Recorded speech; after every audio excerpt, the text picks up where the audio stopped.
Yan uwa barkanmu da wannan lokaci da fatan kun yi lafiya. A yau za mu kawo muku hanyar da za ka iya lockup.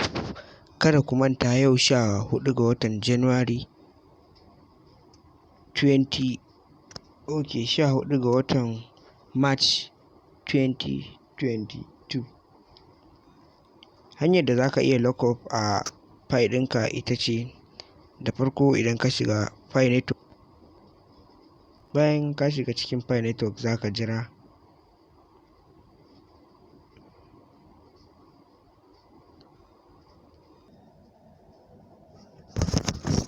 Da ka shiga gashi nan lockup.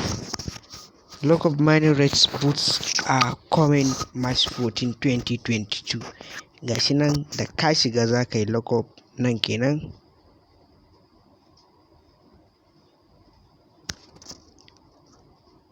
Lockup. Idan ka shiga lockup za ka yi scrolling sai ka danna commit.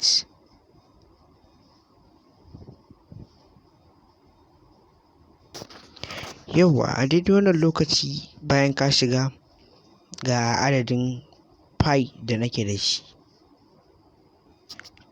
To kana shigowa wannan application ɗin za ka zo nan ƙasa commit. Nan kenan idan ka zo kan commit sai ka danna.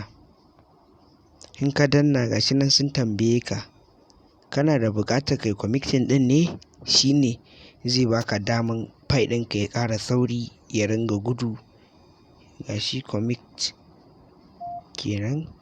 Kana yin clicking nan commit, Pi ɗinka zai ƙara sauri. Lockup.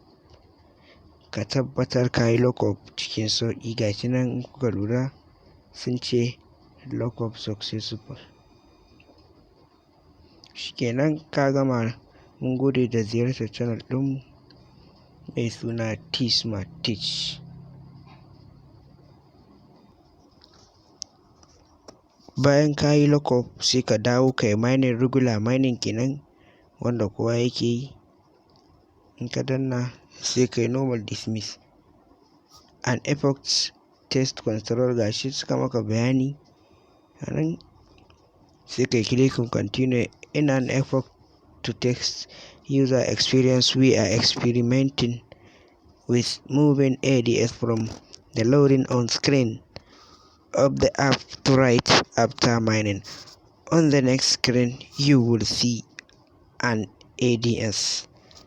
Na abin da suke magana sun ce akan ƙoƙarin da kake yi na mining ka ƙara wannan lockup ɗin da kai shine yake daga cikin jerin nasarori da za ka samu idan ka ƙara shigowa kan screen za ka ga yanda yake.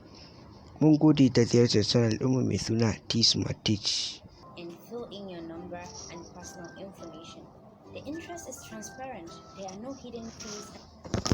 A daidai wannan lokaci sai ka yi skipping ka gama kallon lockup. Za ka yi cancel.